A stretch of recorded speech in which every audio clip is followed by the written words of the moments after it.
Ada 3 tadi pertanyaan, prematur enggak, terus nangis enggak, ya, terus apa lagi, ototnya lemah atau tidak. Nah kalau misalnya ada salah satu di sini, ya ini kita tadi siapkan untuk lakukan tindakan, ya sebenarnya lakukan tindakan resusitasi semuanya tetap disiapkan, ya kalau ada kondisi-kondisi tertentu.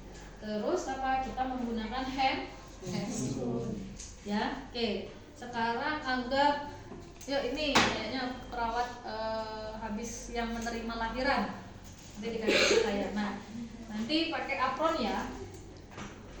Ya anggap saya sudah pakai handscoon ya. Tadi lupa minta handscoon ke bawah. Ya tadi sudah diingatkan.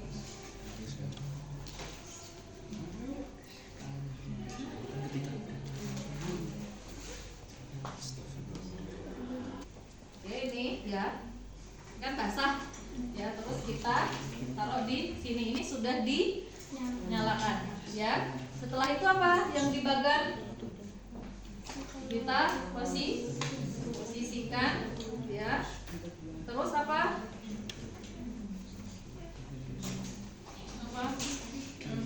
kita keringkan dulu apa ini dulu,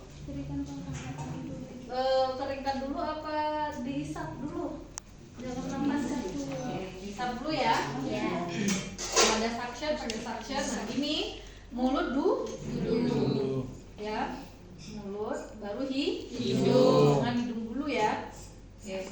Setelah selesai yang basah tadi kita ganti nanti ke yang kering ya. Terus ya nanti ke yang kering kita keringkan sambil diberikan rangsangan ya. Boleh digosok-gosok, kalau di sini boleh tapi jangan biasanya yang laki-laki digosok-gosok aja ya. Nah atau pada saat dikeringkan di bagian belakang gosok-gosok ya.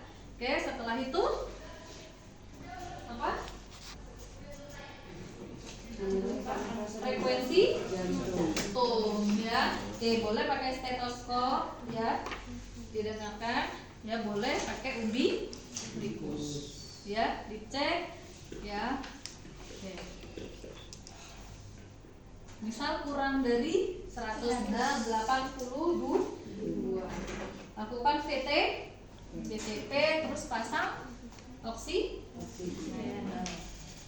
Nah tadi panggil ini tim ya,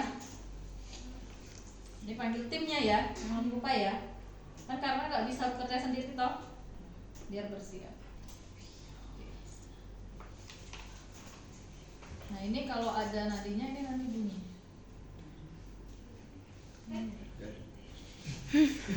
Serem kalau ada.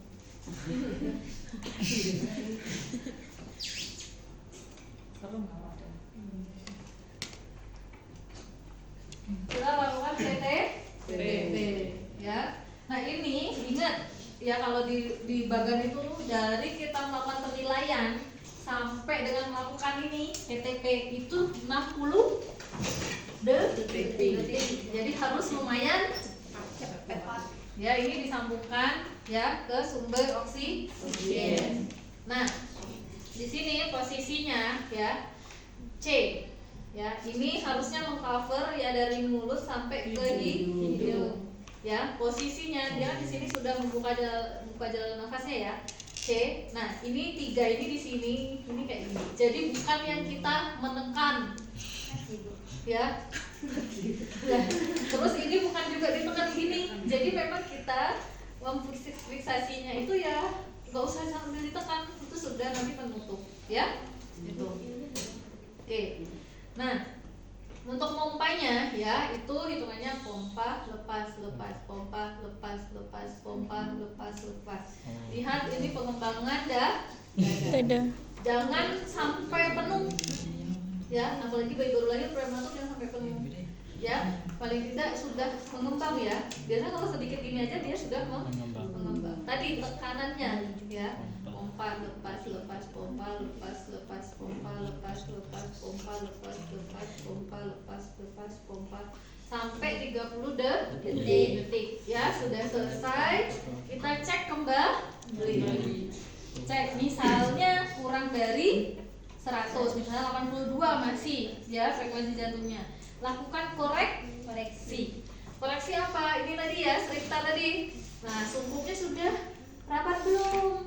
Ya, terus apa lagi I-nya? Isap. Kalau misalnya masih ada lendir, isap pakai sakit atau pakai deli lagi.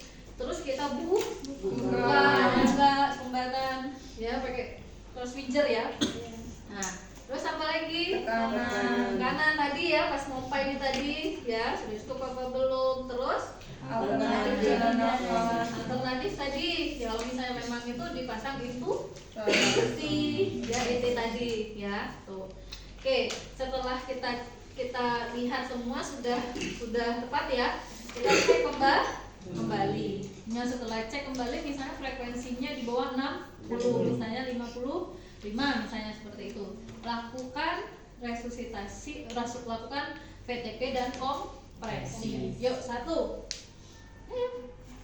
Kamu sebagai, nah ini juga ada yang leader ya, misalnya yang kompresi yang leader. Ini melakukan VTP, saya kompresi ya, nanti 3/1, kamu hitungnya saya 1, 2, 3, 1 2 3 2 ya, jadi sampai yang ventilasinya 30. Jadi perbandingannya 90 banding 30 dalam 1 menit atau 60 detik. Nah, tadi posisinya ya di antara puting ya, sini ya. Nah, posisinya itu ya ini ya sama. Makanya kalau yang cewek jangan kukunya panjang. Kalau kukunya panjang, kayak gitu. Ya ini ya kalau bisa ya ini ya ke belakang bayinya ya. Ya. Nah, ini pada saat kita mau kompresi, pada saat mompa gini, itu jangan sebelum recoil atau mengembang kembali, itu jangan langsung dipencet lagi. Jadi tunggu dulu dia mengembang baru pencet. Tapi jangan diangkat jempolnya. Jadi bukan 1, 2, 3. Enggak. Ya, atau 1 belum recoil sudah ditekan lagi. Itu juga salah. Ya, kurang tepat. Ya, nanti kan kita memompa jantung toh. Jadi kalau misalnya belum kembali kita pompa lagi kan tidak getar kayak gitu ya. Nah, jadi 1, 2, 3 pompa. Tuh, 1, 2, 3 1, 2, 3 1, 2, 3 1, 2, 3 1, 2, 3 1, 2, 3 1, 2, 3 1, 2, 3 1, 2, 3 30 misalnya sampai 30. Berarti baru dicek lagi ya. Nah, tadi kalau dicek masih kurang dari 60, tadi lakukan epinefrin tadi ya, kan itu kan bagannya ya. Nah, tapi ininya tidak berhenti. Jadi yang perawat satunya yang atau dokter yang tim yang sirkuler atau sirkulasi itu yang memasukkan epinefrin. Nah, bisa melalui ya infus, kalau misalnya dipasang infus bisa juga melalui umbilikus. Ya, kalau umbilikus kan tadi ada 2 arteri dan 1 venanya. Ya, terus setelah itu dicek kembali. Nah, kalau misalnya frekuensinya sudah 80 misalnya gitu ya. Nah, tapi masih di bawah 100 sampai 8 ventilasi lagi ventilasi yang 30 detik tadi. Dicek lagi gitu. Kalau sudah naik frekuensi jantungnya misalnya 105, apa yang dilakukan? Perawatan pasca resusitasi.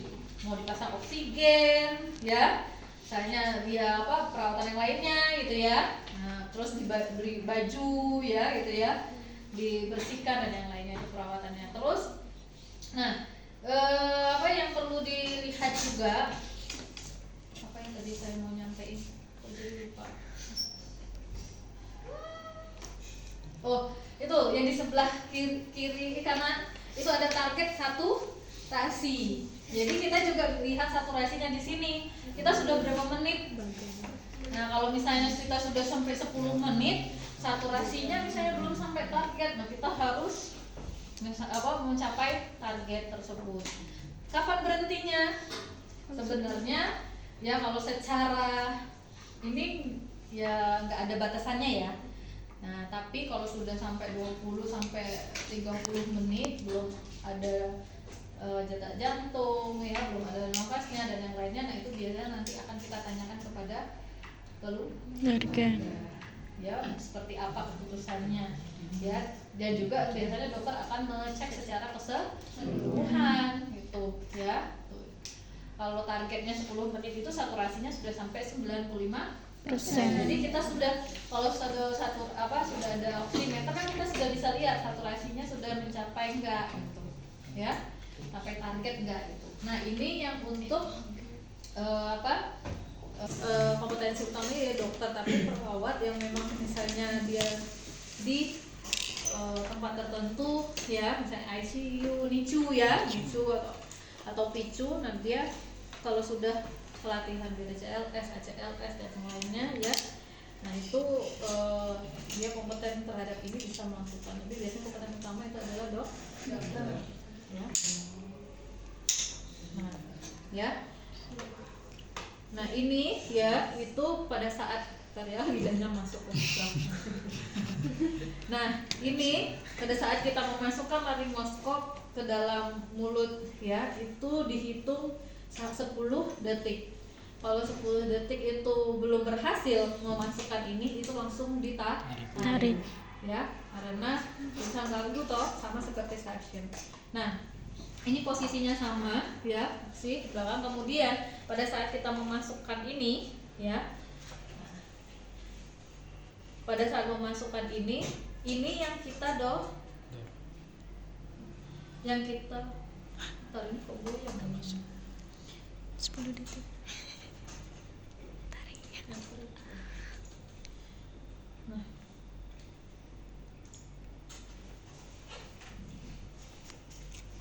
Ini itu bukan kita bertumpuan yang di atas. Kalau dewasa kita bertumpuan di atas, giginya copot.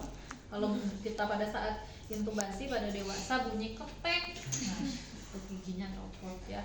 Nah makanya kalau kita intubasi itu yang kita tarik yang di sini ya, kita yang ketariknya ke sana. Jadi bukan yang kita nyungkil ya. Jadi kita tarik di sini. Nah ini namanya glotis. Nah yang ini kelihatan nggak? Nah, di situ yang kita akan masukkan endotracheal.